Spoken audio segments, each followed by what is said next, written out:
ನಮಸ್ಕಾರ ಎಲ್ರಿಗೂ. Welcome back to foundations of microeconomics. This is the 50th session of foundations of microeconomics. 5th ಯೂನಿಟ್ನ 4th session ಇದು. Production ಫಂಕ್ಷನ್ನ part 2 ಅನ್ನು ಇಲ್ಲಿ ನೋಡ್ತೇವೆ. ಇದರ ಮುಂಚಿನ ಸೆಷನಲ್ಲಿ ನಾವು ಪ್ರೊಡಕ್ಷನ್ ಫಂಕ್ಷನ್ನ ಪಾರ್ಟ್ 1 ನೋಡಿದ್ವಿ. ಈ ವಿಡಿಯೋದಲ್ಲಿ ನಮ್ಮ ಫೋಕಸ್ ಇರೋದು long run concepts like returns to scale, isoquants and the Cobb Douglas production function.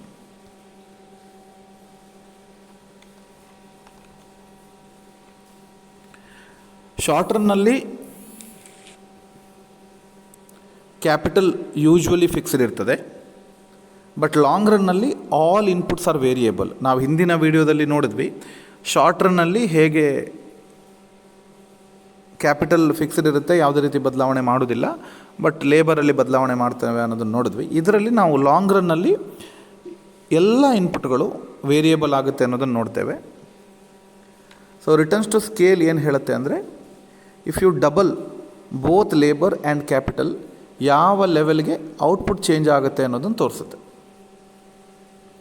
So there are 3 possibilities. ಮೊದಲನೇದು ಇನ್ಕ್ರೀಸಿಂಗ್ ರಿಟರ್ನ್ಸ್ ಟು ಸ್ಕೇಲ್.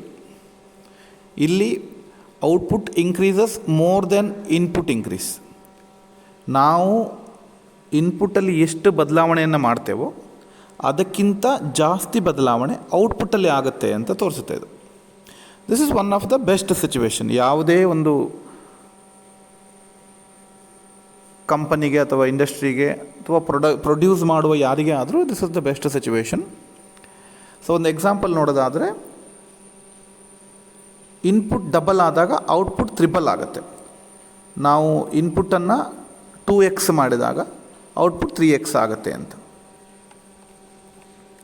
ಎರಡನೇದು constant returns to scale.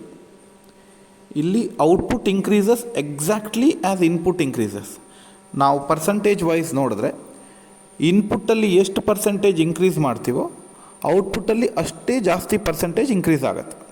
So example, input double ಆದಾಗ output double ಆಗುತ್ತೆ ಅಂತ. Next, decreasing returns to scale. So output increases less than input increase. So example ನೋಡೋದಾದರೆ, ಇನ್ಪುಟ್ಟನ್ನು ನಾವು double ಮಾಡಿದ್ರೆ output double ಆಗೋದಿಲ್ಲ, ಅದಕ್ಕಿಂತ ಸ್ವಲ್ಪ ಕಡಿಮೆ ಆಗುತ್ತೆ, ಅಥವಾ ನಾವು 1.5x ಅಂತ ಹೇಳ್ಬೋದು.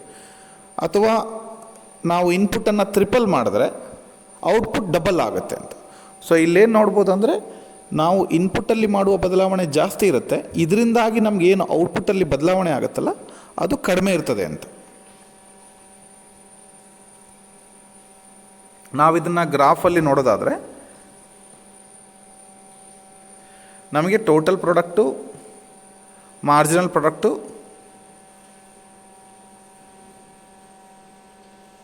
ಎವರೇಜ್ ಪ್ರಾಡಕ್ಟ್ ಇರುತ್ತೆ. ಸೊ ಮುಖ್ಯವಾಗಿ ನಾವಿಲ್ಲಿ ಟೋಟಲ್ ಪ್ರಾಡಕ್ಟು ಪ್ರಾರಂಭದಲ್ಲಿ ಜಾಸ್ತಿ ಆಗುತ್ತೆ, ಆಮೇಲೆ ಒಂದು ಪೀಕಿಗೆ ಹೋಗುತ್ತೆ, ಆಮೇಲೆ ಕಡಿಮೆ ಆಗುತ್ತೆ. ಮಾರ್ಜಿನಲ್ ಪ್ರಾಡಕ್ಟು ರೈಸ್ ಆಗುತ್ತೆ, ಪೀಕಿಗೆ ಹೋಗುತ್ತೆ, ದೆನ್ ಫಾಲ್ ಆಗುತ್ತೆ. ಎವರೇಜ್ ಪ್ರಾಡಕ್ಟು ಫಸ್ಟ್ ಜಾಸ್ತಿ ಆಗುತ್ತೆ, ಆಮೇಲೆ ಕಡಿಮೆ ಆಗುತ್ತಾ ಹೋಗುತ್ತೆ ಅನ್ನೋದನ್ನು ನಾವು ಶಾರ್ಟ್ ರನ್ನಲ್ಲಿ ನೋಡಿದ್ವಿ. ಬಟ್ ಇನ್ ದ ಲಾಂಗ್ ರನ್ನಲ್ಲಿ ನಾವು ಟೋಟಲ್ ಪ್ರಾಡಕ್ಟು, ಮಾರ್ಜಿನಲ್ ಪ್ರಾಡಕ್ಟು ಮತ್ತು ಎವರೇಜ್ ಪ್ರಾಡಕ್ಟ್ನ ಬದಲಿಗೆ ನಾವು ಐಸೋಕಾಂಟನ್ನು ಬಳಸ್ತೇವೆ. ಇನ್ನು ನಾವು ರಿಟರ್ನ್ಸ್ ಟು ಸ್ಕೇಲನ್ನು ನೋಡೋದಾದರೆ, ಇಲ್ಲಿ 3 ಥರದನ್ನು ನಾವು ಆಲ್ರೆಡಿ ನೋಡಿದ್ವಿ. ಇದನ್ನು ನಾವು ಗ್ರಾಫಲ್ಲಿ ನೋಡೋದಾಗಿದ್ರೆ, ಪ್ರಾರಂಭದಲ್ಲಿ ಇನ್ಕ್ರೀಸಿಂಗ್ ರಿಟರ್ನ್ಸ್ ಇರುತ್ತೆ, ಆಮೇಲೆ ಕಾನ್ಸ್ಟೆಂಟ್ ರಿಟರ್ನ್ಸ್ ಇರುತ್ತೆ, ನೆಕ್ಸ್ಟ್ ಡಿಕ್ರೀಸಿಂಗ್ ರಿಟರ್ನ್ಸ್ ಇರುತ್ತೆ ಅನ್ನೋದನ್ನು ನೋಡ್ಬೋದು. ಬಟ್ ಇಲ್ಲಿ ನಾವು total product, marginal product, average ಕಾನ್ಸೆಪ್ಟನ್ನು ಬಳಸೋ ಬದಲಿಗೆ ನಾವು ಐಸೋಕಾನ್ಸನ್ನು ಕಾನ್ಸೆಪ್ಟನ್ನು ಬಳಸ್ತೇವೆ ಅರ್ಥ ಮಾಡ್ಕೊಳ್ಳಿಕ್ಕೆ. ಸೊ ಐಸೋಕ್ವಾಂಟ್ ಆ್ಯಂಡ್ ಐಸೋಕಾಸ್ಟ್. ಈ isoquants similar to indifference curve, but for production. ನಾವು ಕನ್ಸಂಪ್ಷನ್ ಕಾನ್ಸೆಪ್ಟಲ್ಲಿ ಇಂಡಿಫರೆನ್ಸ್ ಕರ್ವನ್ನು ಬಳಸ್ತೇವೆ. ಅದೇ ರೀತಿ ಪ್ರೊಡಕ್ಷನ್ಗೆ ಬಂದಾಗ ಐಸೋಕಾಂಟನ್ನು ಬಳಸ್ತೇವೆ. It shows all combinations of labor and capital that produce the same level of output. ISO cost, it's a budget line for producers. It shows combinations of labor and capital that cost the same. The point where ISO cost is tangent to ISO cost, that's the optimal input combination. This gives you maximum output for minimum cost. So ಇನ್ನೊಂದ್ಸಲ repeat ಮಾಡ್ತೀನಿ. ISO cost, it's a budget line for producers. It shows combinations of labor and capital that cost the same. The point where ISO quant is tangent to ISO cost, that's the optimal input combination. This gives you maximum output for minimum cost. So ಈ ಪಾಯಿಂಟಲ್ಲಿ iso ಕ್ವಾಂಟ್ಗಳು iso ಕಾಸ್ಟಿಗೆ tangent ಆಗಿರುವ point ಅದು optimal input ಕಾಂಬಿನೇಷನನ್ನು ತೋರಿಸುತ್ತೆ. ಇಲ್ಲಿ ನಮಗೆ minimum ಕಾಸ್ಟಲ್ಲಿ maximum ಔಟ್ಪುಟ್ಟನ್ನು ತೆಗಿಬಹುದು ಅಂತ.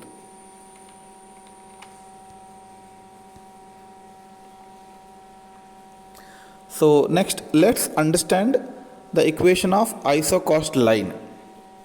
C is equal to WL plus RK.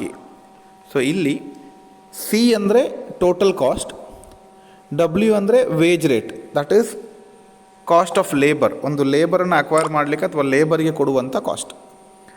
R rental rate of capital, so ಕ್ಯಾಪಿಟಲನ್ನು ಬಳಸ್ಕೊಳ್ಳಿಕ್ಕೆ ತಗಲುವಂಥ ಖರ್ಚು. By adjusting labor and capital within a given cost, firm can optimize production. For example, total cost 1000 rupees ಇದ್ದಾಗ when C is 1000, wage 100 ಇದ್ದು rental rate 200 ಇದ್ದರೆ, so ನಾವು 5 worker plus 2 ಮೆಷಿನನ್ನು ಬಳಸ್ಕೊಳ್ಬೋದು, ಅಥವಾ 10 worker plus 0 machine, ಯಾವುದೇ ಮೆಷಿನ್ ಇಲ್ಲದೆ use ಮಾಡ್ಕೊಳ್ಬಹುದು ಅಂತ. So ಎರಡನ್ನೂ ಬೇಕಾದಷ್ಟು ಬಳಸ್ಕೊಳ್ಳಿಕ್ಕೆ ಆಗೋದಿಲ್ಲ, ಆ ರೇಟಲ್ಲಿ ಅಡ್ಜಸ್ಟ್ ಮಾಡ್ಕೊಳ್ಬೇಕು. ನಾನು ರಿಪೀಟ್ ಮಾಡ್ತೀನಿ. ನಮ್ಮ ಟೋಟಲ್ ಕಾಸ್ಟು 1000 rupees ಇದ್ದಾಗ, ವೇಜ್ ರೇಟು 100 ಇದ್ದಾಗ, ರೆಂಟಲ್ ರೇಟು 200 ಇದ್ದಾಗ ನಮಗೆ 2 ಚಾಯ್ಸ್ ಇರುತ್ತೆ. ಐದರ್ ನಾವು 5 ವರ್ಕರು ಪ್ಲಸ್ 2 ಮೆಷಿನ್ ಬಳಸ್ಕೊಳ್ಬೋದು. 5 ವರ್ಕರ್ ಬದಲಿಗೆ ನಾವು 10 ವರ್ಕರ್ ಬಳಸ್ಕೊಳ್ತೀವಿ ಅಂತಂದರೆ ನಮಗೆ ಯಾವುದೇ ಮೆಷಿನನ್ನು ಬಳಸ್ಕೊಳ್ಳಿಕ್ಕೆ ಆಗೋದಿಲ್ಲ. So it's up to the firm to choose most efficient combination. So ಯಾವ ಕಾಂಬಿನೇಷನಲ್ಲಿ ಅವರಿಗೆ ಜಾಸ್ತಿ ಔಟ್ಪುಟ್ ಬರುತ್ತೆ ಅಥವಾ ಯಾವ ಕಾಂಬಿನೇಷನ್ ಅವರಿಗೆ ಜಾಸ್ತಿ ಯೂಸ್ಫುಲ್ ಆಗುತ್ತೆ ಅನ್ನೋದನ್ನು ನೋಡಿಕೊಂಡು ಅವರು ಬೇಕಾದ ಹಾಗೆ ಕಾಂಬಿನೇಷನನ್ನು ಬಳಸ್ಕೊಳ್ಬೋದು.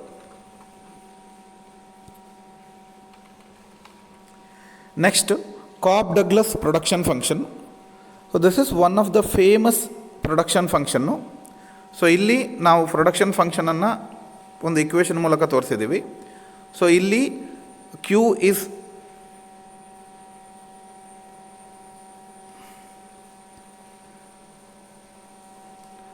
ಔಟ್ಪುಟನ್ನು ತೋರಿಸುತ್ತೆ, L labour, K is capital. So alpha plus beta is equal to 1 ಆದಾಗ ನಮಗೆ ಕಾನ್ಸ್ಟೆಂಟ್ ರಿಟರ್ನ್ಸ್ ಸ್ಕೇಲ್ ಆಗುತ್ತೆ. Alpha plus beta is more than 1 ಆದಾಗ ಇನ್ಕ್ರೀಸಿಂಗ್ ರಿಟರ್ನ್ಸ್ ಟು ಸ್ಕೇಲ್ ಸಿಗುತ್ತೆ. Alpha plus beta less than 1 ಇದ್ದಾಗ ಡಿಕ್ರೀಸಿಂಗ್ ರಿಟರ್ನ್ಸ್ ಟು ಸ್ಕೇಲ್ ಇರುತ್ತೆ. Also as more labour and capital is used, there marginal productivity falls. ನಾವು ಜಾಸ್ತಿ labour ಮತ್ತು ಕ್ಯಾಪಿಟಲನ್ನು ಬಳಸ್ಕೊಳ್ತಾ ಹೋದ ಹಾಗೆ ಇದರಿಂದ ಸಿಗುವಂತಹ ಉತ್ಪಾದನೆ ಏನಿದೆ, ಮಾರ್ಜಿನಲ್ ಪ್ರೊಡಕ್ಟಿವಿಟಿ ಏನಿದೆ, ಅದು ಕಡಿಮೆ ಆಗ್ತಾ ಬರುತ್ತೆ. ನಾವು ರಿಯಲ್ ಲೈಫ್ ಎಕ್ಸಾಂಪಲ್ ನೋಡೋದಾದರೆ, let's take 2 workers plus 2 machines. ಒಂದು ಟೈಲರಿಂಗ್ ಯೂನಿಟನ್ನು ನೋಡೋದಾದರೆ 2 ವರ್ಕರು ಪ್ಲಸ್ 2 ಮೆಷಿನ್ ಇದ್ದಾಗ 100 ಯೂನಿಫಾರ್ಮ್ಸನ್ನು ಪ್ರತಿದಿನ ಅವರು ಉತ್ಪಾದನೆ ಮಾಡಬಹುದು. ನಾವು ಅದರ ಬದಲಿಗೆ 4 ವರ್ಕರ್ಸು 4 ಮೆಷಿನನ್ನು ಬಳಸ್ಕೊಂಡ್ರೆ 250 ಯೂನಿಫಾರ್ಮ್ಸನ್ನು ಪರ್ ಡೇ ಉತ್ಪಾದನೆ ಮಾಡಬಹುದು.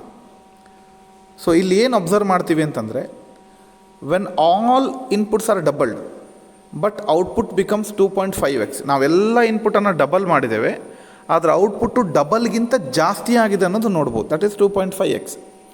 So this is increasing returns to scale. This can happen due to better combination, division of labour or economics of scale. So ಬೇರೆ ಬೇರೆ ಕಾರಣಗಳಿಗೆ ಇದು ಸಂಭವಿಸ್ತದೆ ಅನ್ನೋದನ್ನು ನಾವಿಲ್ಲಿ ನೋಡ್ಬೋದು.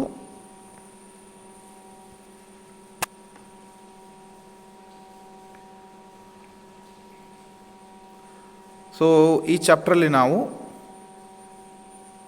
ಇನ್ಪುಟ್ಟು, ಔಟ್ಪುಟ್ಟು, ಐಸೋಕಾಸ್ಟು, ಅದರ ಜೊತೆಯಲ್ಲಿ ಮೇಜರ್ಲಿ ನಾವು 2 ಥಿಯರಿಗಳನ್ನು ನೋಡಿದ್ವಿ. ಒಂದು ಇನ್ಕ್ರೀಸಿಂಗ್ ರಿಟರ್ನ್ಸ್ ಟು ಸ್ಕೇಲು, ಇನ್ನೊಂದು Cobb Douglas production function. Thank you.